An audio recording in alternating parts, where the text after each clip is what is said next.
Good morning, Connections. Glad you're here. We are working our way through Psalms, seeking answers, seeking comfort in this time of chaos and confusion, this time where we feel we're being pressed on all sides. Where can we go to find peace? So the question I have for you today is, what kind of life did David lead? All of this wealth of or much of this wealth of Psalms comes from David's experiences. And I think if you delve into the story of David, you will find that he was a man just like you and I. That many of his wounds and the things that he suffered were self-inflicted, caused by temptation and being drawn into sin, and then the consequences of those sins.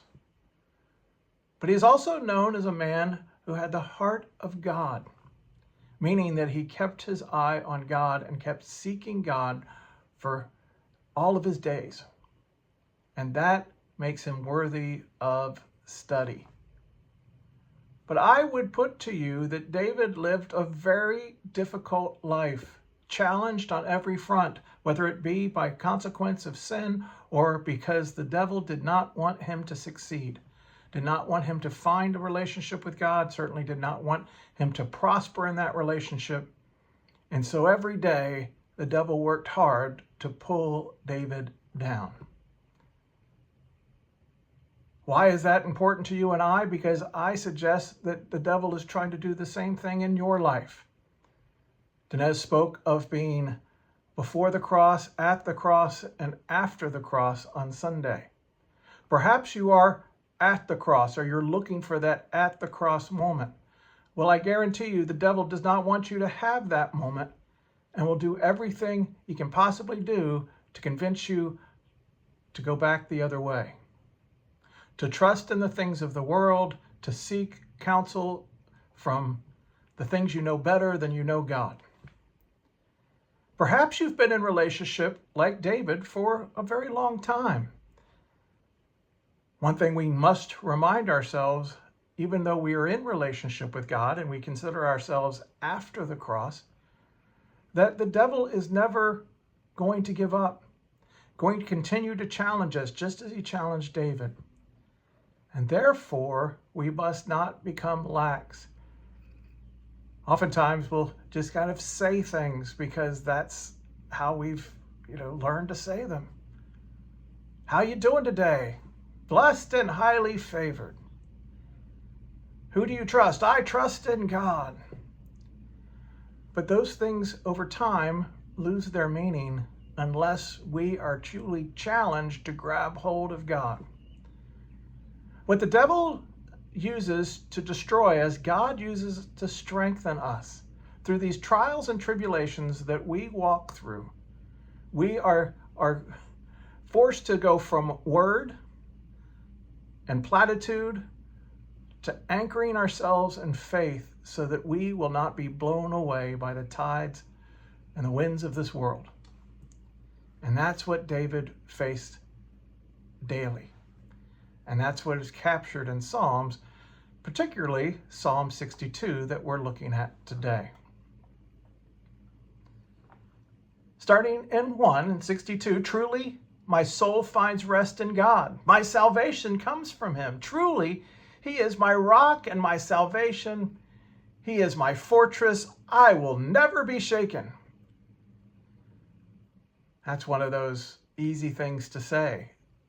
And that's how this psalm starts, of just the day-to-day things that we say to just go through the motions. God was not going to allow David to go through the motions. God is not going to allow you to go through the motions. So the very next passage is, how long will you assault me? Would all of you throw me down? This leaning wall, this tottering fence, surely they intend to topple me from my lofty place. They take delight in lies. With their mouths they bless, but in their hearts they curse. So beyond that facade of everything's okay is David in the anguish that he is truly experiencing, that I am a fence getting ready to topple over. I don't know who to trust anymore. The people in my life that are surrounding me say good things and encourage me, but behind closed doors, they plot against me. When we seek counsel and we seek the ways of the world and we seek to try to take what the world believes are the right answers and apply them to our life, we are moving the wrong direction. We know that the world is an insincere place. There's only one place that we can truly trust, and that is in God. And that in times of struggle, when we see through the veneer of polite culture, we grab hold of God. And that's what David is being encouraged to do in this psalm is, I gotta find God. I gotta anchor myself in something real, not in something false, something worldly. So he turns back in 5. Yes, my soul finds rest in God. My hope comes from him. Truly, he is my rock and my salvation. He is my fortress. I will not be shaken.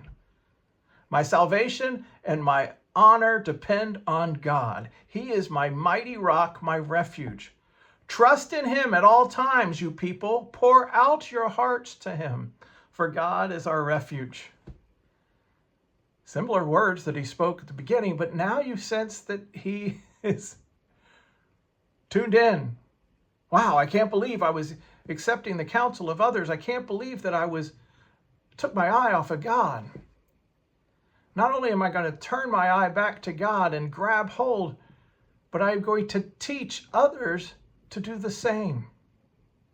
One thing that I can speak of in the ministry of Connections Church and why God chose Connections Church as the vehicle for my ministry is because in teaching you, I find my relationship with God.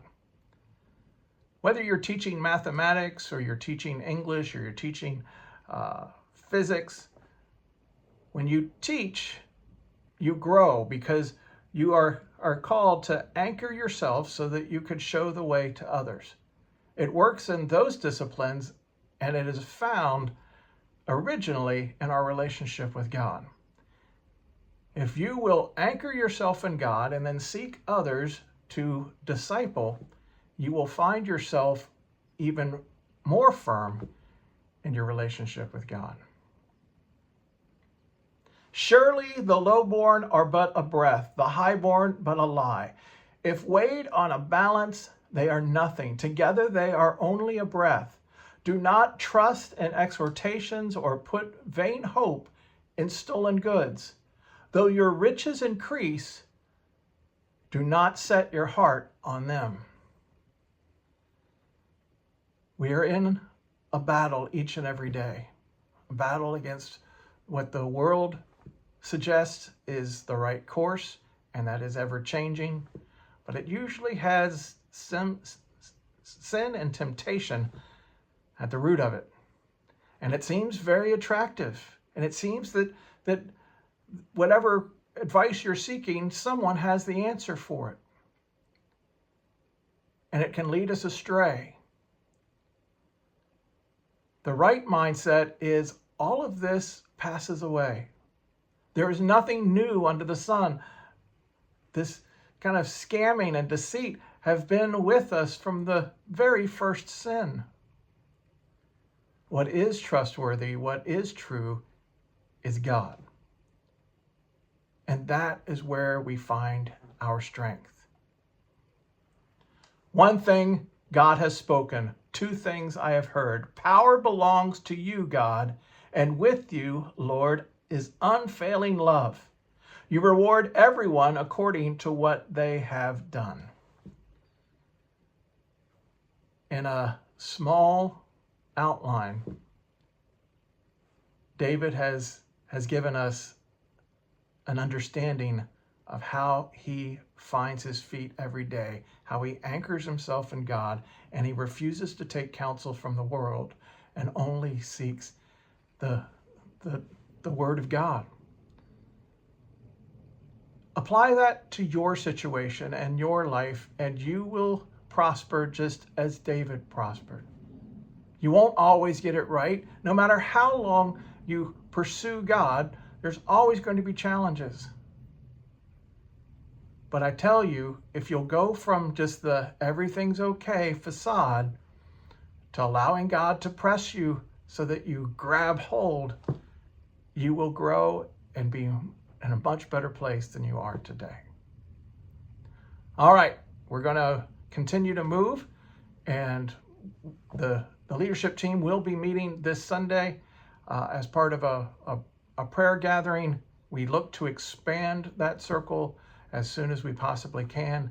But until then, we are going to be out moving through the community in an outreach effort starting next Tuesday. So the doors are open at the church Monday through Friday from 9 to 12 for all emergency needs, or just come by and chat with Stu or with Larry. And then we will send our team out into the community for the rest of the week. So I know it's different. I know it's going to be difficult to get our heads around, but I'm trusting that God is in it. So I'll see you back here next week. Until then, know that I love you and I miss you. And please, be good.